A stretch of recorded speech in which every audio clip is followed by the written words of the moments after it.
नमस्कार साथियों, स्वागत है आप सभी का बालाजी न्यूज नेटवर्क में।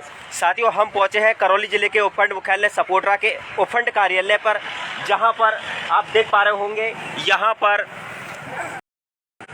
राजस्थान राजस्व सेवा परिषद का सत्याग्रह कार्यक्रम को लेकर यहां पर धरना चल रहा है। आज वैसे तो महात्मा गांधी जयंती है, देश भर में ये जयंती मनाई जा रही है और आज से राजस्थान सरकार के द्वारा प्रशासन गांवों के संग, प्रशासन शहरों के संग एक अभियान चालू किया है, उसका शुभारंभ किया है। लेकिन कहीं ना कहीं राजस्थान सरकार का सौतेला व्यवहार भी देखने को मिल रहा है, जिसके कारण तहसीलदार सेवा परिषद, गिरदावर संघ और पटवार संघ को मजबूरन होकर अनशन के लिए बेबस होकर यहाँ पर उपखंड कार्यालय पर बैठना पड़ा है। आप देख सकते हैं सपोटरा तहसीलदार विनोद कुमार मीना, नायब तहसीलदार प्रवीण कुमार गुप्ता सहित पटवार संघ, गिरदावर संघ के अध्यक्ष और यहाँ पर तमाम कार्मिक है जो इन प्रशासन गांवों के संग अभियान है उसका बहिष्कार करते हुए यहाँ पर अनशन पर बैठे हैं।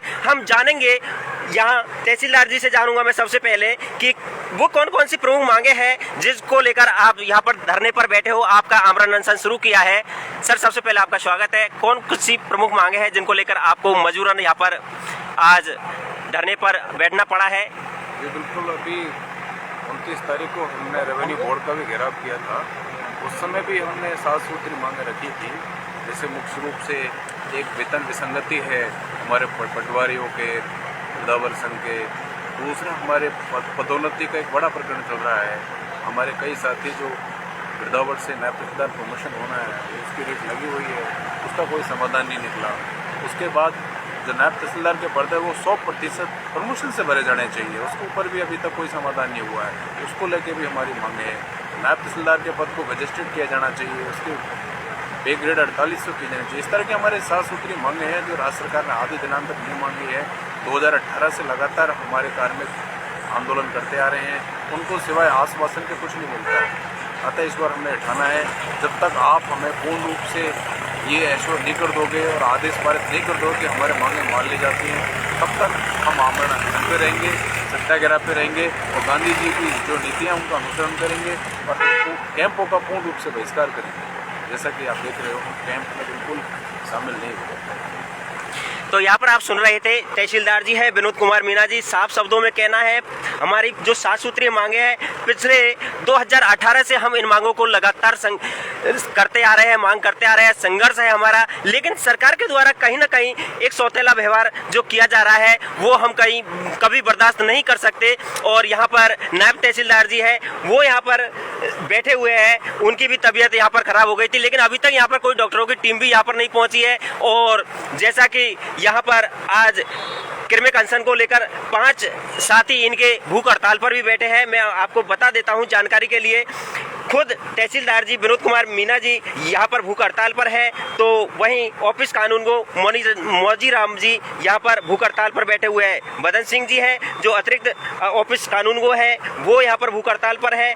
चेतराम मीना गिरदावर वो भूख हड़ताल पर बैठे हुए हैं। वहीं पटवार संघ के अध्यक्ष बनवारी जी वो भूख हड़ताल पर बैठे हुए हैं। तो देख सकते हैं साथियों, जब सरकार के द्वारा प्रशासन गांवों के संग एक अभियान का शुभारंभ किया गया है, वहीं दूसरी तरफ सरकार के ही अधिकारी और कार्मिक जिनकी मांगे नहीं माने जाने के कारण उनको मजबूरन होकर, विवश होकर यहाँ पर आंदोलन के लिए, एक धरना प्रदर्शन, एक आमरण अनशन के लिए बैठना पड़ा है। तो आप सोच सकते हैं कि किस प्रकार राजस्थान में राज्य सरकार अनदेखी कर रही है कार्मिकों की, जो लगातार जनता के लिए दिन रात ऑफिसों में अपने कलम चलाते रहते हैं, उनके लिए हितों की बातें करते हैं। आज उन्हें ही मजबूरन यहाँ पर सड़कों पर बैठना पड़ा है। आप देख सकते हैं, ये है उपखंड कार्यालय और ये है वो सड़क, और सड़क के किनारे ये लोग बैठे हुए हैं। तो आप सोच सकते हैं कि आदमी जब भी बैठता है तब उनकी व्यवस्था होती है। बहुत पुराना मसला है, सन 2008 से 2018 से ये अपनी मांगों को लेकर यहाँ पर मांग करते आ रहे हैं। पटवार संघ वो भी यहाँ पर मौजूद है, गिरदावर संघ वो यहाँ पर मौजूद है। एक प्रकार से हम कह सकते हैं कि संयुक्त रूप से तीनों ही संघ संयुक्त रूप से यहाँ पर कार्मिक आमरण अनशन पर ये बैठे हुए हैं और इनकी वाजिब मांगे हैं। सरकार को इनकी मांगों पर ध्यान देना चाहिए। और आप देख सकते हैं कि किस प्रकार से। मैं बात करना चाहूँगा यहाँ पर नायब तहसीलदार जी है प्रवीण कुमार गुप्ता जी।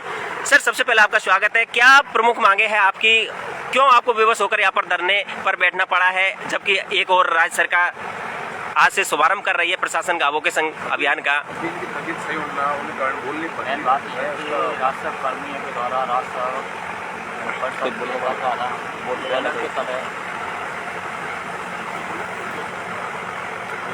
यही दिनों से काफ़ी दिनों से मांग की जा रही है, जैसे वेतन स्थायीकरण की है, वेतन विसंगत की है, प्रमोशन है, करने के संबंध मांग ये मांग जब तक पूरी नहीं हुई तब तक प्रशासन का ज्ञान प्रवेश कर रहा है। तो यहाँ पर सुन सकते हैं, साफ शब्दों में कहना है, चाहे राज्य सरकार प्रशासन गांवों के संग अभियान का कितना ही सफल बनाने का प्रयास कर ले, लेकिन तब तक ये सफल नहीं हो सकता जब तक इनकी मांगे नहीं मानी जाएगी। क्योंकि जो काम होता है 70% काम रेवेन्यू राजस्व विभाग से होता है। मैं यहाँ पर बात करना चाहूँगा मौजीराम जी से। मौजीराम जी, जिस प्रकार से राजस्थान सरकार आपकी मांगों को नहीं सुन रही है, पिछले 2018 से आप लगातार धरने प्रदर्शन करते आ रहे हैं, मांगे उठाने के लिए आपने कई बार आंदोलन भी किए हैं, तो ऐसा क्या कारण है कि राजस्थान सरकार इन मांगों को नहीं मान रही है? कहाँ पर पेच फंसा हुआ है?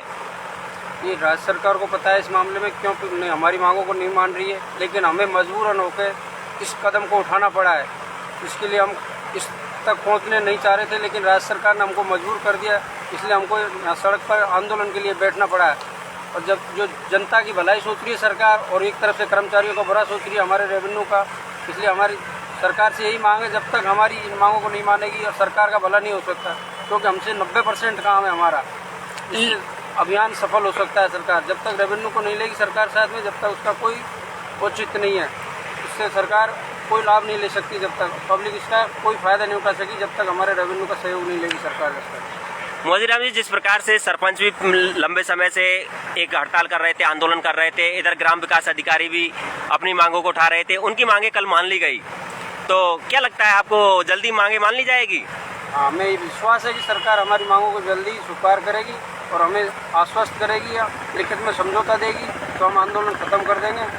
जिस तरह से सेक्रेटरियों का और सरपंचों का उन्होंने सम्मान किया, उस तरह हमारा सम्मान करेगी, तो हम भी सरकार का सम्मान करेंगे। बिल्कुल वाजिब बात है, लोकतंत्र में बातें माननी भी चाहिए और बातें रखने का सबका अधिकार है, और अपनी वाजिब मांगों को लेकर ही यहाँ पर पटवार संघ, गिरदावर संघ और तहसीलदार सेवा परिषद के तत्वाधान में संयुक्त रूप से ये कर्मचारी यहाँ पर आज मजबूरन होकर अहिंसा के रूप में आज यहाँ पर बैठे हुए हैं। और देख सकते हैं 5 लोग यहाँ पर भूख हड़ताल पर भी है, लेकिन किसी भी प्रकार की इनकी सुनवाई अभी तक नहीं की गई है।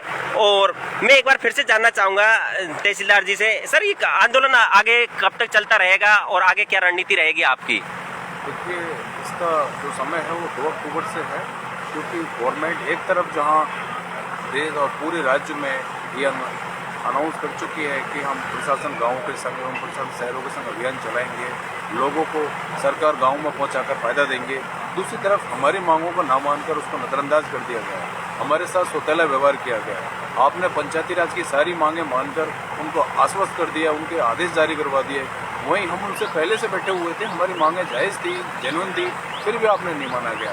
तो जब तक सरकार नहीं मानेगी, इसका कोई निश्चित समय नहीं है, हम आंदोलन करेंगे, हड़ताल पे बैठेंगे, और ये सरकार कितनी जल्दी ये चाहेगी कि इसको सफल बनाया जाए, कैंपों को, हमारी मांगों को माना जाए, क्योंकि जब तक रेवेन्यू नहीं जाएगा, मेरे विचार से कैंपों का अस्तित्व नहीं है।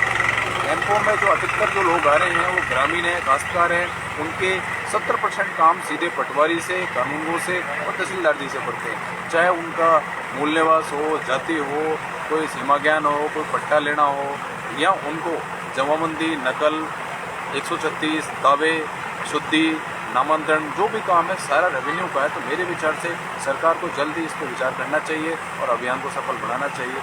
जब तक हमारी मांगे नहीं मानेंगे, हम इसी तरह अनशन पर बैठे रहेंगे। तो आप सुन सकते हैं, जब तक सरकार हमारी मांगे नहीं मान लेती, हम इसी प्रकार से अनशन पर बैठे रहेंगे, चाहे हमें भूखा प्यासा कैसा भी रहना पड़े, चाहे हमें मरना पड़े, लेकिन अब तो हम हमारा हक लेकर ही रहेंगे, साफ कह दिया है। और पटवार संघ, गिरदावर संघ, तहसीलदार सेवा परिषद के संयुक्त तत्वाधान में अब मजबूरन होकर हमें सड़कों पर बैठना पड़ा है। सरकार से हम मांगे मनवाने के लिए निवेदन करते हैं और बालाजी न्यूज नेटवर्क भी निवेदन करता है, एक प्रकार से मांग करता है कि इनकी मांगों को, जो वाजिब मांगे हैं, उनको तुरंत संज्ञान में लेकर पूरा करना चाहिए, ताकि आपके द्वारा जो प्रशासन गांवों के संग एक अभियान को सफल बनाने का लक्ष्य रखा गया है वो अभियान सफल हो। यदि ये इसी प्रकार से हड़ताल और अनशन पर बैठे रहे तो मैं नहीं समझता कि आप किसी भी प्रकार से ऐसे अभियानों को सफल बना सकते हैं, क्योंकि 70% से ज़्यादा काम रेवेन्यू राजस्व विभाग से होते हैं, चाहे वो पट्टे बनाने की बात हो, सीमांकन की बात हो, विभिन्न प्रकार की जो काम होते हैं वो राजस्व विभाग से होते हैं। तो साथियों, वीडियो को अधिक से अधिक शेयर करें और राज्य सरकार तक इस वीडियो को अवश्य पहुंचाएं, ताकि जो वाजिब मांगों के लिए सपोर्टा उपखंड कार्यालय के सामने जो आमरण अनशन और कृमिक अनशन और भूख हड़ताल पर बैठे हुए हैं, उनकी मांगों पर सरकार तुरंत विचार करे। तो धन्यवाद साथियों, आप हमसे जुड़े। जय हिंद, जय भारत।